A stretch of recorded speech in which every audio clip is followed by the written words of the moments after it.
Hi friends, എല്ലാവർക്കും മോളിവുഡിൻ്റെ പുതുവത്സര ആശംസകൾ. OTT പ്ലാറ്റ്ഫോമിൽ റിലീസ് ചെയ്തതും ഇനി റിലീസ് ചെയ്യാൻ പോകുന്നതുമായ മൂവികളെക്കുറിച്ചാണ് ഞാൻ ഈ വീഡിയോയിൽ പങ്കുവയ്ക്കുന്നത്. ഇതുപോലുള്ള വീഡിയോസ് ലഭിക്കുന്നതിന് നിങ്ങൾ ഈ ചാനൽ സബ്സ്ക്രൈബ് ചെയ്യുക.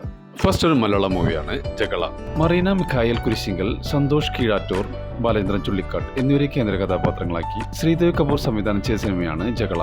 മനോരമ മാക്സിലൂടെ OTTയിൽ സ്ട്രീമിംഗ് ആരംഭിച്ചിരിക്കുകയാണ്. മറ്റൊരു മലയാളം മൂവിയാണ് പൂവ്. അനീഷ് ബാബു സംവിധാനം ചെയ്തൊരു spiritual and emotional family drama മൂവിയാണ് പൂവ്. മനോരമ മാക്സ് ആണ് ഇതിന്റെ OTT റൈറ്റ്സ് നേടിയിരിക്കുന്നത്. ജനുവരി 2 മുതൽ ഈ മൂവി OTTയിൽ സ്ട്രീമിംഗ് ആരംഭിക്കും. അടുത്തൊരു മലയാളം മൂവിയാണ് എക്കോ. സന്ദീപ്, പ്രദീപ്, വിനീത്, നരേൻ, വിനു പപ്പു എന്നിവരെ കേന്ദ്ര കഥാപാത്രങ്ങളാക്കി ബാഹുൽ രമേശ് രചനയും ദിൻജിത്ത് അയ്യത്താൻ സംവിധാനവും ചെയ്തൊരു മിസ്റ്ററി ത്രില്ലർ മൂവിയാണ് എക്കോ. നെറ്റ്ഫ്ലിക്സിലൂടെ OTTയിൽ സ്ട്രീമിംഗ് ആരംഭിച്ചിരിക്കുകയാണ്. അടുത്തൊരു മലയാളം ഡ്രാമ സീരീസാണ് Kerala crime file season 3. Aju Varghese, Lal എന്നിവരെ കേന്ദ്ര കഥാപാത്രങ്ങളാക്കി അഹമ്മദ് കബീർ രചനയും സംവിധാനം നിർവഹിച്ചൊരു ക്രൈം ഡ്രാമ സീരീസാണ് Kerala crime files season 3. Jio Hotstar ആണ് ഈ സീരീസിന്റെ കമ്മിങ് സൂൺ പോസ്റ്റർ പുറത്തുവിട്ടിരിക്കുന്നത്. അടുത്ത റിലീസ് ഉണ്ടാകുമെന്നാണ് റിപ്പോർട്ടുകൾ സൂചിപ്പിക്കുന്നത്. അടുത്തത് ഒരു മലയാളം മൂവിയാണ് പാതിരാത്രി. സൗബിൻ, ഷാവിയ നായർ എന്നിവരെ കേന്ദ്ര കഥാപാത്രമാക്കി രത്തീന രചന സംവിധാനം നിർവഹിച്ചൊരു ക്രൈം ത്രില്ലർ മൂവിയാണ് പാതിരാത്രി. ആമസോൺ പ്രൈം വീഡിയോസ് ആണ് ഇതിന്റെ OTT റൈറ്റ്സ് നേടിയിരിക്കുന്നത്. ജനുവരി മാസം ഫസ്റ്റ് വീക്കിൽ റിലീസ് ചെയ്യുമെന്നാണ് പുതിയ റിപ്പോർട്ടുകൾ. ഒരു മലയാളം മൂവിയാണ് ഇന്നസെന്റ്. സതീഷ് തൻവി സംവിധാനം ചെയ്തൊരു കോമഡി ചിത്രമാണ് ഇന്നസെന്റ്. അൽതാഫ് സലീം, ജോമോൻ ജ്യോതിർ, അനാർക്കലി മരക്കാർ എന്നിവരാണ് ഇതിൽ പ്രധാന വേഷങ്ങളെത്തുന്നത്. സൈന പ്ലേയിലൂടെ OTTയിൽ സ്ട്രീമിംഗ് ആരംഭിച്ചിരിക്കുകയാണ്. അടുത്ത Malayalam movie night riders. Mathew തോമസിനെ കേന്ദ്ര കഥാപാത്രമാക്കി നൗഫൽ അബ്ദുള്ള സംവിധാനം ചെയ്തൊരു ഹൊറർ കോമഡി മൂവിയാണ് നൈറ്റ് റൈഡേഴ്സ്. ഈ മൂവിയുടെ OTT rights Amazon Prime videos സ്വന്തമാക്കുമെന്നാണ് റിപ്പോർട്ടുകൾ സൂചിപ്പിക്കുന്നത്. അങ്ങനെയാണെങ്കിൽ മൂവി ജനുവരി മാസം സർപ്രൈസായി സ്ട്രീമിംഗ് ആരംഭിക്കുമെന്നാണ് റിപ്പോർട്ടുകൾ. അടുത്തതൊരു മലയാളം മൂവിയാണ് അപ്പുറം. ജഗദീഷിനെ കേന്ദ്ര കഥാപാത്രമാക്കി ഇന്ദുലക്ഷ്മി രചനയും സംവിധാനം ചെയ്തൊരു സൈക്കോളജിക്കൽ മൂവിയാണ് അപ്പുറം. മനോരമ മാക്സ് ആണ് ഇതിന്റെ കമ്മിങ് സൂൺ പോസ്റ്റർ പുറത്തുവിട്ടിരിക്കുന്നത്. ജനുവരി മാസം റിലീസ് ഉണ്ടാകുമെന്നാണ് റിപ്പോർട്ടുകൾ സൂചിപ്പിക്കുന്നത്. അടുത്തൊരു ഇംഗ്ലീഷ് ഹൊറർ മൂവിയാണ് Dracula a love tale. Bram സ്റ്റോക്കറുടെ ഡ്രാക്കുള എന്ന നോവലിനെ ആസ്പദമാക്കി ലൂക്ക് ബെസൻ എഴുതി സംവിധാനം ചെയ്ത ഒരു ഹൊറർ റൊമാന്റിക് ഫാന്റസി ചിത്രമാണ് Dracula a love tale. Amazon Prime videos ആണ് ഈ മൂവിയുടെ OTT റൈറ്റ്സ് നേടിയിരിക്കുന്നത്. ജനുവരി 2 മുതൽ ഈ മൂവി OTTയിൽ സ്ട്രീമിംഗ് ആരംഭിക്കും. അടുത്തൊരു തമിഴ് മൂവിയാണ് കുങ്കി 2. മതി അർജുൻ ദാസ്, ശ്രീധ റാവു എന്നിവരെ കേന്ദ്ര കഥാപാത്രങ്ങളാക്കി പ്രഭു സോളമൻ രചനയും സംവിധാനം നിർവഹിച്ചൊരു അഡ്വഞ്ചർ മൂവിയാണ് കുങ്കി 2. ആമസോൺ പ്രൈം വീഡിയോസ് ആണ് ഈ മൂവിയുടെ OTT റൈറ്റ്സ് സ്വന്തമാക്കിയിരിക്കുന്നത്. ജനുവരി 3 മുതൽ ഈ മൂവി OTTയിൽ സ്ട്രീമിംഗ് ആരംഭിക്കും. അടുത്ത മലയാളം മൂവി ബാൾട്ടി. ഷെയും നികത്തിനെ കേന്ദ്ര കഥാപാത്രമാക്കി നവാഗതനായ ഉണ്ണി ശിവലിംഗം രചനയും സംവിധാനം നിർവഹിച്ചൊരു സ്പോർട്സ് ആക്ഷൻ ചിത്രമാണ് ബാൾട്ടി. ആമസോൺ പ്രൈം വീഡിയോസ് ആണ് ഈ മൂവിയുടെ OTT റൈറ്റ്സ് സ്വന്തമാക്കിയിരിക്കുന്നത്. ജനുവരി മാസം ഫസ്റ്റ് വീക്ക് സ്ട്രീമിംഗ് ആരംഭിക്കുമെന്നാണ് പുതിയ റിപ്പോർട്ടുകൾ. അടുത്തൊരു മലയാളം മൂവിയാണ് വിലായത്ത് ബുദ്ധ. പൃഥ്വിരാജ്, കോട്ടയം രമേശ് എന്നിവരെ കേന്ദ്ര കഥാപാത്രങ്ങളാക്കി നവാഗതനായ ജയൻ നമ്പ്യാർ സംവിധാനം ചെയ്തൊരു ത്രില്ലർ ചിത്രമാണ് വിലായത്ത് ബുദ്ധ. ജിയോ ഹോട്ട്സ്റ്റാർ ആണ് ഇതിന്റെ OTT റൈറ്റ്സ് നേടിയിരിക്കുന്നത്. ജനുവരി മാസം ഫസ്റ്റ് അല്ലെങ്കിൽ സെക്കൻഡ് വീക്ക് സ്ട്രീമിംഗ് ആരംഭിക്കുമെന്നാണ് പുതിയ റിപ്പോർട്ടുകൾ. അടുത്തൊരു മലയാളം മൂവിയാണ് ഇത്തിരി നേരം. സെറിൻ ഷിഹാബ്, റോഷൻ മാത്യു എന്നിവരെ കേന്ദ്ര കഥാപാത്രങ്ങളാക്കി പ്രശാന്ത് വിജയ് സംവിധാനം ചെയ്തൊരു റൊമാന്റിക് ഡ്രാമ മൂവിയാണ് ഇത്തിരി നേരം.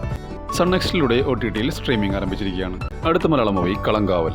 ജിദ്രി കെ ജോസ് രചനയും സംവിധാനം നിർവഹിച്ചൊരു സൈക്കോളജിക്കൽ ആക്ഷൻ ത്രില്ലർ ചിത്രമാണ് കളങ്കാവൽ. മമ്മൂട്ടി കമ്പനിയാണ് ഈ ചിത്രം നിർമ്മിച്ചിരിക്കുന്നത്. മമ്മൂട്ടിയും വിനായകനും പ്രധാന വേഷങ്ങളെത്തുന്ന ചിത്രത്തിൽ ജിബിൻ ഗോപിനാഥ്, ഗായത്രി അരുൺ, രജീഷ വിജയൻ എന്നിവരും ഇതിൽ പ്രധാന വേഷങ്ങളെത്തുന്നു. സോണി ലിവ് ആണ് ഈ മൂവിയുടെ OTT റൈറ്റ്സ് സ്വന്തമാക്കിയിരിക്കുന്നത്. ജനുവരി 9 മുതൽ ഈ മൂവി OTTയിൽ റിലീസ് ചെയ്യുമെന്നാണ് റിപ്പോർട്ടുകൾ സൂചിപ്പിക്കുന്നത്. അടുത്തൊരു ഹിന്ദി മൂവിയാണ് ഗുസ്താഖ് ഇഷ്ക്. വിപു പുരി സംവിധാനം ചെയ്ത ഒരു റൊമാന്റിക് മൂവിയാണ് ഗുസ്താഖ് ഇഷ്ക്. വിജയ് വർമ്മ, ഫാത്തിമ സന ഷെയ്ഖ്, നസറുദ്ദീൻ ഷാ എന്നിവരാണ് ഇതിൽ പ്രധാന വേഷത്തിലെത്തുന്നത്. ജിയോ ഹോട്ട്സ്റ്റാർ ആണ് ഈ മൂവിയുടെ OTT റൈറ്റ്സ് നേടിയിരിക്കുന്നത്. ഈ മൂവിയുടെ OTT റിലീസ് ഡേറ്റ് ഇതുവരെ പ്രഖ്യാപിച്ചിട്ടില്ലെങ്കിലും ജനുവരി 23 റിലീസ് ചെയ്യുമെന്നുള്ള അൺഒഫീഷ്യൽ റിപ്പോർട്ടുകളുണ്ട്. അടുത്തൊരു തമിഴ് വെബ് സീരീസാണ് ലവ് ബിയോണ്ട് വിക്കറ്റ്. ഒരു സ്പോർട്സ് ഡ്രാമ വെബ് സീരീസാണ് ലവ് ബിയോണ്ട് വിക്കറ്റ്. വിക്രാന്താണ് ഈ സീരീസിലെ പ്രധാന കഥാപാത്രത്തെ അവതരിപ്പിക്കുന്നത്. ജിയോ ഹോട്ട്സ്റ്റാറിലൂടെ OTTയിൽ സ്ട്രീമിംഗ് ആരംഭിച്ചിരിക്കുകയാണ്. അടുത്തൊരു ഹിന്ദി മൂവിയാണ് ദുരന്തർ. ആദിത്യ ദർ രചനയും സഹനിർമ്മാണവും സംവിധാനം നിർവഹിച്ചൊരു ആക്ഷൻ ത്രില്ലർ ചിത്രമാണ് ദുരന്തർ. ഈ ചിത്രത്തിൽ രൺവീർ സിംഗ്, അക്ഷയ് ഖന്ന, സഞ്ജയ് ദത്ത്, ആർ മാധവൻ എന്നിവരാണ് ഇതിൽ പ്രധാന വേഷങ്ങളെത്തുന്നത്. 285 കോടി രൂപയ്ക്കാണ് നെറ്റ്ഫ്ലിക്സ് ഈ മൂവിയുടെ OTT റൈറ്റ്സ് സ്വന്തമാക്കിയിരിക്കുന്നത്. ജനുവരി 30 ഈ മൂവി OTTയിൽ റിലീസ് ചെയ്യുമെന്നാണ് റിപ്പോർട്ടുകൾ സൂചിപ്പിക്കുന്നത്. അടുത്തൊരു ഇംഗ്ലീഷ് സീരീസാണ് ദ പിറ്റ്. ഒരു അമേരിക്കൻ മെഡിക്കൽ ഡ്രാമ സീരീസാണ് the pit. The pit season 2 ജനുവരി 9 മുതൽ ജിയോ ഹോട്ട്സ്റ്റാറിലൂടെ OTTയിൽ സ്ട്രീമിംഗ് ആരംഭിക്കും. അടുത്ത തെലുങ്ക് മൂവിയാണ് അഖണ്ഡ 2 താണ്ഡവം. ഒരു ആക്ഷൻ ഫാന്റസി ത്രില്ലർ മൂവിയാണ് അഖണ്ഡ 2 താണ്ഡവം. നന്ദമുരി ബാലകൃഷ്ണ, സംയുക്ത മേനൻ എന്നിവരാണ് ഇതിൽ പ്രധാന വേഷത്തിലെത്തുന്നത്. നെറ്റ്ഫ്ലിക്സ് ആണ് ഇതിന്റെ OTT റൈറ്റ്സ് നേടിയിരിക്കുന്നത്. ഈ മൂവിയുടെ OTT റിലീസ് ഡേറ്റ് ഇതുവരെ പ്രഖ്യാപിച്ചിട്ടില്ലെങ്കിലും ജനുവരി 9 റിലീസ് ചെയ്യുമെന്നാണ് റിപ്പോർട്ടുകൾ സൂചിപ്പിക്കുന്നത്. അടുത്തൊരു ഹിന്ദി വെബ് സീരീസ് ആണ് തസ്കരി. ഒരു ക്രൈം ത്രില്ലർ വെബ് സീരീസ് ആണ് തസ്കരി. ഇമ്രാൻ ഹാഷിമാണ് ഇതിൽ പ്രധാന വേഷത്തിലെത്തുന്നത്. നെറ്റ്ഫ്ലിക്സിലൂടെ ജനുവരി 14 മുതൽ ഈ സീരീസ് സ്ട്രീമിംഗ് ആരംഭിക്കും. അടുത്തൊരു തമിഴ് മൂവിയാണ് രജനി ഗാങ്. രജനി കിഷൻ ആൻഡ് ദിവിക എന്നിവരെ കേന്ദ്ര കഥാപാത്രങ്ങളാക്കി എം രമേഷ് ഭാരതി രചനയും സംവിധാനം നിർവഹിച്ച ഒരു ഹൊറർ കോമഡി മൂവിയാണ് രജനി ഗാങ്.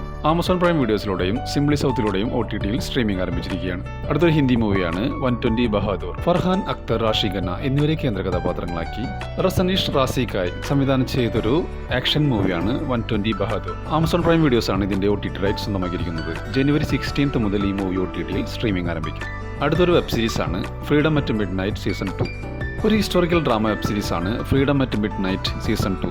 സോണി ലിവിലൂടെ ജനുവരി 9 മുതൽ ഈ സീരീസ് സ്ട്രീമിംഗ് ആരംഭിക്കും. അടുത്തൊരു തമിഴ് മൂവിയാണ് മാസ്ക്. നവാഗതനായ വികർണൻ അശോക് രചനയും സംവിധാനവും നിർവഹിച്ചൊരു അഡ്വഞ്ചർ കോമഡി മൂവിയാണ് മാസ്ക്. ഈ ചിത്രത്തിൽ കവിനും ആൻഡ്രിയ ജെറമിയയുമാണ് പ്രധാന വേഷങ്ങൾ അഭിനയിക്കുന്നത്. C5 ആണ് ഈ മൂവിയുടെ OTT റൈറ്റ്സ് നേടിയിരിക്കുന്നത്. ജനുവരി 9 മുതൽ ഈ മൂവി OTTയിൽ സ്ട്രീമിംഗ് ആരംഭിക്കും. അടുത്തൊരു തെലുങ്ക് മൂവിയാണ് മൗഗ്ലി. റോഷൻ കനകലയെ കേന്ദ്ര കഥാപാത്രമാക്കി സന്ദീപ് രാജ് സംവിധാനം ചെയ്തൊരു ആക്ഷൻ ഡ്രാമ മൂവിയാണ് മൗഗ്ലി. ഈ TV വിന്നാണ് ഇതിന്റെ OTT റൈറ്റ്സ് നേടിയിരിക്കുന്നത്. ജനുവരി 1 മുതൽ ഈ മൂവി OTTയിൽ സ്ട്രീമിംഗ് ആരംഭിക്കും. അടുത്തൊരു ഹിന്ദി മൂവിയാണ് ഹക്ക്. യാമി ഗൗതംദർ, ഇമ്രാൻ ഹാഷിമി എന്നിവരെ കേന്ദ്ര കഥാപാത്രങ്ങളാക്കി സുബർണ വർമ്മ സംവിധാനം ചെയ്തൊരു കോർട്ട് റൂം ഡ്രാമ മൂവിയാണ് ഹക്ക്. നെറ്റ്ഫ്ലിക്സ് ആണ് ഈ മൂവിയുടെ OTT റൈറ്റ്സ് നേടിയിരിക്കുന്നത്. ജനുവരി 2 മുതൽ ഈ മൂവി OTTയിൽ സ്ട്രീമിംഗ് ആരംഭിക്കും.